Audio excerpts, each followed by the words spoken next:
Une vérité se profile à l'horizon. Pourtant, presque personne n'est prêt à en accepter les conséquences. La question est la suivante. Lorsque l'Europe et l'Afrique utilisent les mêmes mots, droit, dignité, santé, famille, parlent-elles vraiment de la même chose? Ce n'est pas un homme politique qui a posé la question il y a quelques jours. C'est un cardinal, dans un lieu inattendu, l'hémicycle du Parlement européen à Bruxelles. Et pas n'importe quel cardinal. Il s'agit du cardinal Robert Sarah, un Africain, fils de Guinée, qui a grandi sous une dictature persécutant sa foi. Un homme qui sait parfaitement ce qui arrive lorsque les puissants décident au nom des pauvres. Elle ne parle pas en théorie. Sarah vient d'un village où les missionnaires ont apporté l'Évangile. Elle a vu sa région passer du colonialisme à l'indépendance, puis à une dictature marxiste qui a fermé les églises. Elle sait faire la différence entre l'aide véritable et la tromperie.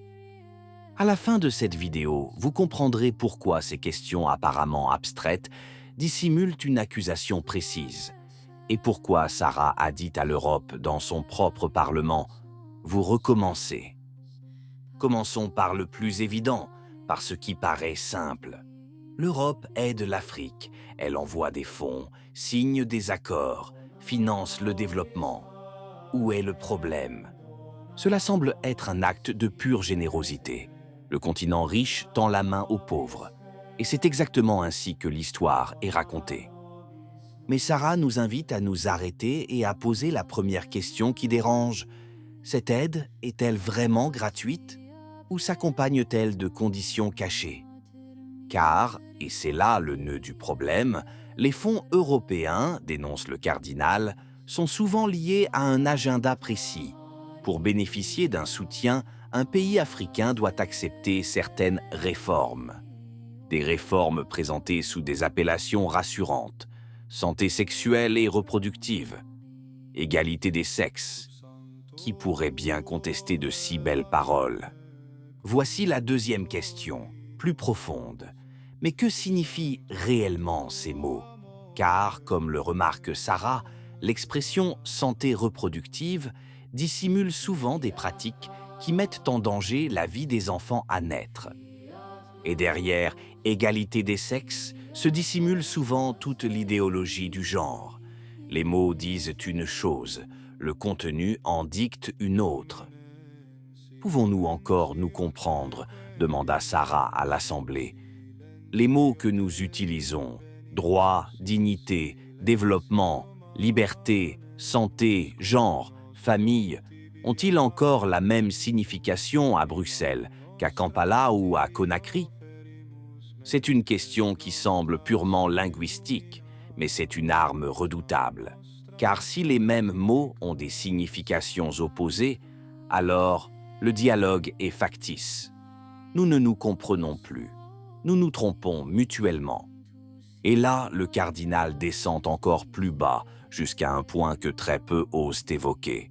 Cette ambiguïté, dit-il, n'est absolument pas fortuite. Elle est délibérée. Les mots sont choisis délibérément car ils sonnent bien et dissimulent ce que, s'ils étaient énoncés ouvertement, de nombreux Africains rejetteraient. En bref, cette incohérence est intentionnelle. Et soyez prudents, car cette question nous concerne de très près. Ce que Sarah dénonce comme une exportation vers l'Afrique est exactement la même méthode qui est à l'œuvre depuis des années en Occident, et maintenant au sein même de l'Église. C'est le modèle qui vide les mots de leur sens pour les remplir d'une autre signification. Famille ne signifie plus père, mère et enfant. Amour finit par tout justifier. Et même au sein de l'Église, un nouveau mot revient partout, synodalité, que personne pourtant ne parvient à définir. Un autre cardinal, Burke, l'a déclaré il y a quelques jours. Il n'existe aucune définition de la synodalité. Il n'y a pas d'histoire en la matière dans l'Église. C'est la même technique, un mot vague et rassurant sous lequel glisser un changement qui, s'il était énoncé ouvertement, serait rejeté par de nombreux croyants. Et les fruits de ce modèle sont déjà visibles pour tous. Là où il a été appliqué, en Europe et en Amérique, il a engendré non pas l'unité mais la division, non pas la paix mais la confusion, non pas des églises pleines mais des bancs vides. C'est précisément ce que Sarah craint pour son Afrique aujourd'hui. C'est pourquoi son avertissement n'est pas un événement lointain, venu d'un autre continent. C'est un miroir. Lorsqu'il dit à l'Europe « vous recommencez », il parle aussi de ce que l'Occident s'inflige à lui-même depuis un certain temps. Et il ne s'agit pas de vaines paroles. Pour étayer son discours, les organisateurs ont présenté un dossier documentant comment l'Union européenne utilise des outils financiers, juridiques et commerciaux pour promouvoir certains intérêts en Afrique. Non pas de vagues accusations, mais des documents concrets. Car un continent encore profondément religieux, attaché à la famille et à la vie, n'accepterait jamais ouvertement ce qui lui est imposé sous de faux prétextes. On le persuade donc par les mots et on le contraint par l'argent. C'est pourquoi Sarah emploie une expression très dure. Colonisation idéologique. L'Europe a jadis colonisé l'Afrique par la mer et les armes. Aujourd'hui, dit-elle, elle le fait par le biais d'accords commerciaux et d'aide au développement. Hier, on exportait des marchandises et on imposait des frontières.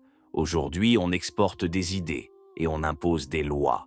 Les outils changent, la logique de domination demeure la même. Et voici la phrase qui pèse le plus lourd, « tu recommences ». Ce n'est pas une accusation anodine. C'est le diagnostic d'un Africain qui reconnaît, sous le couvert des droits, le vieux visage du maître.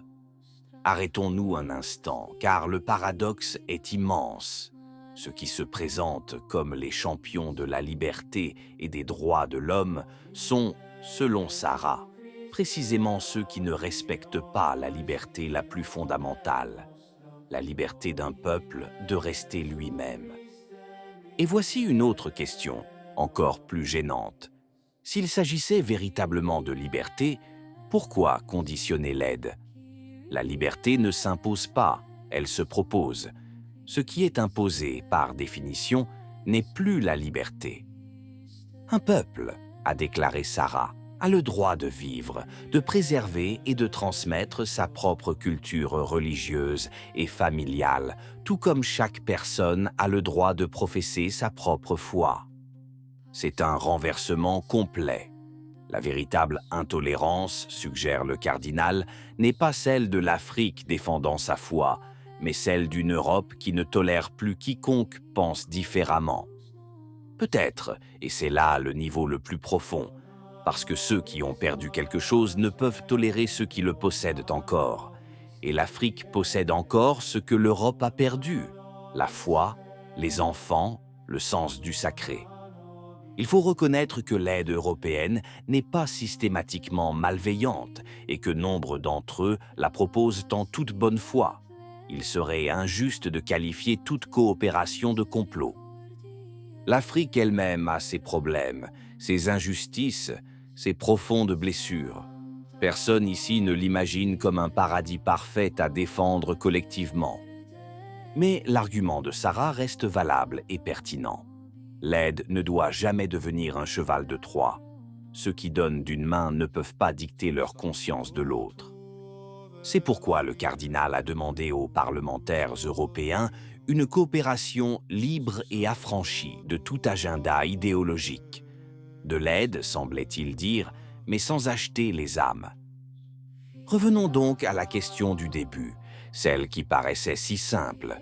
Les mêmes mots signifient-ils toujours la même chose? La réponse de Sarah est non. Mais ce n'est pas un aveu d'échec, c'est une invitation à redécouvrir le véritable sens des mots. Puisse la dignité retrouver son sens premier de respect de la vie, puisse la famille englober le père, la mère et les enfants, et puisse la liberté inclure aussi la liberté de croire. Car lorsque les mots perdent leur sens, ce n'est pas seulement la langue qui meurt. La vérité meurt, et avec elle la possibilité même de la compréhension humaine. Et c'est finalement ce combat qu'un cardinal africain âgé est allé mener au cœur de l'Europe, non pas contre l'Europe, mais pour son âme, lui rappelant qu'autrefois, c'était précisément la foi qui avait fait sa grandeur. Nous ne laissons donc pas la question finale à Sarah, nous la laissons à vous. Lorsque vous entendez ces mots rassurants et pleins de promesses, vous arrive-t-il de vous demander ce qu'ils cachent réellement? Car apprendre à nous poser à nouveau cette question est peut-être la première façon d'éviter d'être colonisé une fois de plus. Qu'en pensez-vous? Si la vidéo vous a plu, laissez un commentaire. Amen. Que Dieu vous bénisse.